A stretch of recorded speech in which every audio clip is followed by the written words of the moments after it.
Hello दोस्तों, कैसे हैं आप सब लोग। उम्मीद करता हूं काफ़ी अच्छे होंगे। तो दोस्तों, आज के इस वीडियो के अंदर हम एक अपकमिंग आईपीओ जो कि 23 से लेकर 25 जून के बीच में ओपन रहेगा, उसका हम रिव्यू करने वाले हैं। अद्वित ज्वेल्स का आईपीओ। इसकी चर्चाएं इसीलिए ज़्यादा है क्योंकि इसकी ग्रे मार्केट के अंदर ज़बरदस्त डिमांड बता रही है, लगभग 50 से 60% के बीच में। तो क्या ये वाकई में डिमांड रियल है या नहीं है, वो सारी चीज़ें जानते हैं इस वीडियो के अंदर। वीडियो शुरू करने से पहले दोस्तों, टेलीग्राम, इंस्टाग्राम, व्हाट्सएप, फेसबुक सबकी लिंक डिस्क्रिप्शन के अंदर मिल जाएगी, ज्वाइन करके रख लीजिए ताकि छोटा मोटा अपडेट मिस ना हो आपके। और लिंक से ही ज्वाइन कीजिएगा क्योंकि बहुत सारे फेक और फ्रॉड चैनल्स हैं। तो सबसे पहले इस वीडियो के अंदर हम इसका अंदाजन ग्रे मार्केट का प्रीमियम जानेंगे, इससे थोड़ा बहुत लिस्टिंग इसका अंदाजा होगा। फिर कंपनी की डिटेल्स, मतलब कंपनी क्या काम करती है। फिर इसके फाइनेंशियल फंडामेंटल्स, मतलब कंपनी प्रॉफिट के अंदर है, लॉस के अंदर, महंगी है, सस्ती है। फिर इस आईपीओ की डिटेल्स और अंत में जानेंगे अप्लाई करना चाहिए, नहीं करना चाहिए, करे तो लिस्टिंग के हिसाब से या लॉन्ग टर्म के हिसाब से। सारी चीज़ें हम क्लियर करेंगे इस वीडियो के अंदर। और देखिए दोस्तों, मैं सारी चीज़ें क्लियर करूंगा, पर डिसीजन आपको अपनी रिस्क और अपना एनालिसिस लगा के बनाना। मेरी तरफ से कोई भी बाय और सेल का रिकमेंडेशन नहीं है, ये चीज़ दिमाग में रखते हुए चलिएगा। तो सबसे पहले एक अंदाजन ग्रे मार्केट का प्रीमियम अगर जाने तो लगभग 50 से 60% के बीच में बता रहा है, 70 से 80 रुपए पर शेयर। देखिए, अभी ये शुरुआती जीएमपी, अभी इस पर पूरा भरोसे ना रहें। ये एक गलत फेक भी हो सकती है, ब्लफ भी हो सकता है, इसीलिए अभी थोड़ा वेट करें जीएमपी एग्जैक्ट आने का कि डिमांड वगैरह कैसी रहती है। और अभी हम रिव्यू करेंगे, इससे थोड़ा और चीज़ें बेहतर क्लियर हो जाएगी। फिर जानते हैं इस कंपनी की डिटेल्स के बारे में, मतलब ये कंपनी काम क्या करती है। तो देखिए, कंपनी का नाम है अद्वित ज्वेल्स, या इसका जो ब्रांड नेम है राम भजो। नाम बहुत बढ़िया रखा है, राम भजो। तो कंपनी की शुरुआत 2019 के अंदर हुई थी। करीब 7 साल हो गए हैं कंपनी को अपने ही सेक्टर के अंदर, मतलब ठीक ठाक सा एक्सपीरियंस कह सकते हैं। हो सकता है प्रमोटर्स को इससे पहले का एक्सपीरियंस भी हो, पर ये कंपनी लगभग 7 साल पहले बनी है। तो ये कंपनी अगर बताएं आसान भाषा में आपको समझा देता हूं, अद्वित ज्वेल्स जो है, राम भजो इनका ब्रांड नेम है।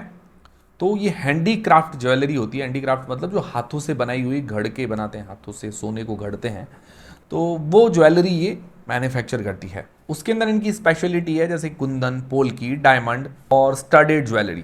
तो ये जो ज्वेलरी होती है शादी ब्याह में काम आती है, या प्रीमियम जो कस्टमर्स होते हैं जो हैवी ज्वेलरी पहनते हैं उनके लिए काम में आती है। कंपनी का अगर बिजनेस मॉडल देखें तो B2B, बिजनेस टू बिजनेस, मतलब जो बड़े बड़े शोरूम है, ज्वेलरी की दुकान है, उनको सप्लाई करती है। और बिजनेस टू कस्टमर, मतलब जो डायरेक्ट कस्टमर को सेल करती है। इसका अगर रेवेन्यू ब्रेकअप करें तो करीब 80-82% के आसपास जो बिजनेस टू बिजनेस, मतलब जो ज्वेलरी वाले शोरूम वाले जो होलसेलर होते हैं, मतलब होलसेल टाइप का, वो उनको सप्लाई करती है ज्वेलरी। बाकी लगभग 18-19% के आसपास आप मान के चलें जो डायरेक्ट कस्टमर को ये सेल करती है। तो ठीक है, ये मान के चल सकते हैं कि होलसेलर टाइप है, जो ज्वेलरी की शोरूम वगैरह उनको सप्लाई करती है। काम ठीक है, बढ़िया। ये सोने का काम हमेशा अच्छा ही होता है, मतलब प्रॉफिट वाला ही आप कह सकते हैं।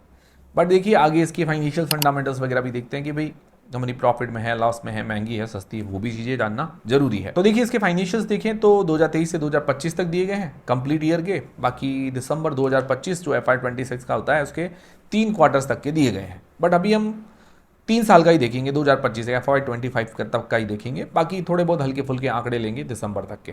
तो अगर एसेट्स देखिए तो एसेट्स के अंदर ईयर ऑन ईयर, साल दर साल ग्रोथ है, लगभग 5 टाइम्स जैसी ग्रोथ कह सकते हैं। तो मतलब अच्छी ग्रोथ है। रेवेन्यू के अंदर भी ईयर ऑन ईयर ग्रोथ है, लगभग 2.5 टाइम्स जैसी रेवेन्यू के अंदर ग्रोथ कह सकते हैं। प्रॉफिट अगर निकालेंगे तो प्रॉफिट के अंदर भी साल दर साल ग्रोथ है। ये बढ़िया बात है कि करोड़ या रुपीस के अंदर अच्छी ग्रोथ देखने को मिल रही है। प्रॉफिट मार्जिन अगर निकालें तो 2023 के अंदर, FY23 के अंदर 22%, 22% और 2024 के अंदर 21%, 21%, 2025 के अंदर 20%। मतलब मार्जिन 1% गिरा है, बट ओवरऑल अगर देखा जाए प्रॉफिट इसका बढ़ा है। मार्जिन भी साथ में बढ़ने चाहिए, बट आप यूँ मान के चले एवरेजली 20% के आसपास है, बढ़िया है। बाकी नेट वर्थ के अंदर ग्रोथ है। अगर देखिए मार्जिन बहुत ज़्यादा गिरते तो हम क्या कि देखते हैं, बाकी ये नॉर्मल मार्जिन है, अच्छे। रिजर्व्स इसके हाथ में 51.6 करोड़ रुपए के हैं। इसके ऊपर डेट उधारी है 65 करोड़ रुपीज़, करीब 65 करोड़ रुपए के आसपास की। इसका डेट टू इक्विटी रेशियो करीबन 1 से ज़्यादा का ही निकल कर आता है। बट एक बहुत अच्छी बात लगी कि आईपीओ के पैसे से लगभग अपना पूरा डेट ये पे कर रही है। आईपीओ के बाद से ऑलमोस्ट डेट फ्री कंपनी हो जाएगी। बहुत अच्छी बात लगी, 65 करोड़ रुपए अपना डेट रीपेमेंट के अंदर काम में ले रही है पैसा। तो ओवरऑल अगर फाइनेंशियली देखें तो आईपीओ से पहले थोड़ा डेट का टेंशन था, बट आईपीओ के बाद टेंशन फ्री हो जाएगी। तो आईपीओ के बाद ये ऑलमोस्ट इसके फाइनेंशियल्स काफ़ी अच्छे नजर आएंगे। फिर अगर ROE, रिटर्न ऑन इक्विटी देखें, FY25 तक 55.8%, ROC 27.5%, बढ़िया है, बहुत अच्छा है। मिनिमम 15% तक हो तो बढ़िया है। इसका 55-27% बहुत बढ़िया है। यहाँ तक तो बातें ठीक है। अब बात आती है वैल्यूएशंस की, महंगी है या सस्ती है। तो इसका P, price to earnings ratio 17.42 का निकल कर आता है। अदर्स जो इसके पेयर्स है जैसे ब्लू स्टोन ज्वेलरी, उसका नेगेटिव है। RBG ज्वेलर्स उसका 12.86 का है। राधिका ज्वेल टेक उसका 11.10 का है। तो अदर्स का 11.10 से लेकर 12.86 के बीच में, 17.42, तो मतलब पी वाइज थोड़ी हायर वैल्यूएशंस है। फिर प्राइस टू बुक निकाले, ठीक है, प्राइस टू अर्निंग्स रेशियो, चलो तो प्राइस टू बुक एग्जैक्टली पता चल जाएगा। तो इसका प्राइस टू बुक है 7.60, 7.6, और ब्लू स्टोन का नेगेटिव है, बाकी अदर्स का 2 के आसपास ही है। तो प्राइस टू बुक वाइज भी वैल्यूएशंस हायर ही है।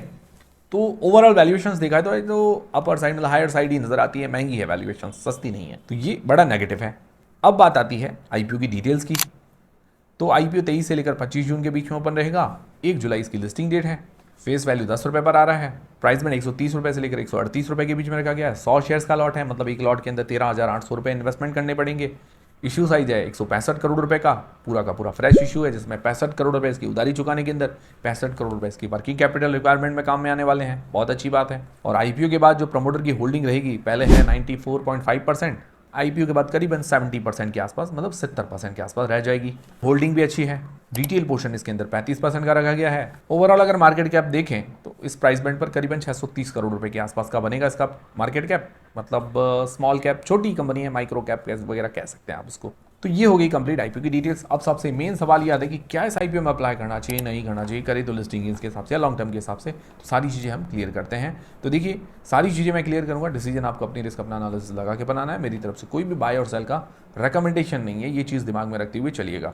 सबसे पहले जो लोग लिस्टिंग गेंस के हिसाब से अप्लाई करना चाहते हैं, तो जनरली हम हमारे 4 पैरामीटर्स, नॉलेज, जैज पैरामीटर्स, सिर्फ रिस्क मापने के लिए और अभी की कंडीशन में डिमांड क्या है वही देखते हैं। उसके अलावा कुछ भी नहीं, ना ही इसको आपके भरोसे रहना है, ना इसके भरोसे आपको डिसीजन बनाना है। सिर्फ हेल्प के लिए आप इसको देख सकते हैं। देखिए अभी अगर जीएमपी देखिए आज की तारीख में 50 से 60% के बीच में बढ़िया है, ठीक है, बट ये जीएमपी मुझे फिक्स नहीं लग रही है, तो अभी जीएमपी के मैं अभी 1 पॉइंट दे देते हैं, ठीक है। वैल्यूएशंस महंगी है, तो वैल्यूएशंस मैं पूरा 0 पॉइंट देता हूँ, मतलब 0 पूरा पॉइंट काट देता हूँ उसका। फिर सब्सक्रिप्शन और एंकर आना बाकी है। देखिए जीएमपी अगर अच्छी रही तो सब्सक्रिप्शन अच्छा ही आएगा, बाकी एंकर लिस्ट देखते हैं कैसी आती है। तो ओवरऑल अगर देखा जाए तो जीएमपी मुझे लगता है अभी डेटाज आने दे दीजिए, मतलब वेट कीजिए थोड़ा, वो ज़्यादा सही रहेगा। अभी एकदम से अंधाधुन हमें फॉलो नहीं करना है। ओवरऑल अगर देखा जाए एनालिसिस करके बिल्कुल भी ख़राब नहीं लग रही है, बिल्कुल भी इतनी वाव नहीं है कि 50-60% जीएमपी हो सकता है। स्मॉल कैप है तो इसके कारण जीएमपी पर देखने को मिल रहा है, क्योंकि स्मॉल कैप कंपनियों को ऊपर नीचे करना थोड़ा ईजी रहता है, ये इस कारण हो सकती है जीएमपी ज़्यादा।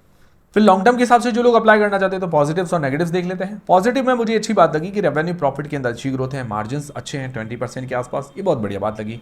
और आईपीओ से पहले डेट है, बट आईपीओ के बाद अपना डेट पे कर लेगी, ऑलमोस्ट डेट फ्री कंपनी हो जाएगी, ये भी अच्छी बात लगी। मतलब फाइनेंशियल्स आईपीओ के बाद अच्छे हो जाएंगे। सेक्टर ये अच्छा है, सदाबहार सेक्टर है, हालांकि बहुत ज़्यादा कंपटीशन भी है, बट सेक्टर ये डिमांडिंग भी है। और ये मतलब जो कंपनी है होलसेलर है, ज़्यादातर बिजनेस टू बिजनेस को सप्लाई करती है। बाकी आरओई वगैरह बढ़िया है। नेगेटिव्स क्या है? नेगेटिव्स में देखा जाए तो मुझे एक बड़ा नेगेटिव लगा, वैल्यूएशंस महंगी है, वैल्यूएशंस थोड़ी और सस्ती करते तो बढ़िया रहता। बाकी मार्केट कैप काफ़ी छोटा है, स्मॉल कैप कंपनी है, तो ये तो रिस्क बना हुआ ही है इसके साथ। इसके अंदर क्या है कि ऑपरेटर्स थोड़ा बहुत हावी हो सकते हैं, ऊपर नीचे कर सकते हैं, ये चीज़ें होती है स्मॉल कैप छोटी कंपनियों में, छोटे मार्केट कैप में ऐसा होता है। ओवरऑल अगर देखा जाए तो ज़्यादा इतना कोई रिस्क नज़र नहीं आ रहा है। कंक्लूजन अगर देखा जाए ओवरऑल तो ज़्यादा रिस्क नहीं है। एक डेट था, उधारी थी, वो आईपीओ के बाद से ये पे कर लेगी, उसके बाद ज़्यादा कोई इतना रिस्क नहीं रहेगा। बाकी ठीक है, वैल्यूएशन थोड़ी और सस्ती लाते तो ज़्यादा बढ़िया रहता है।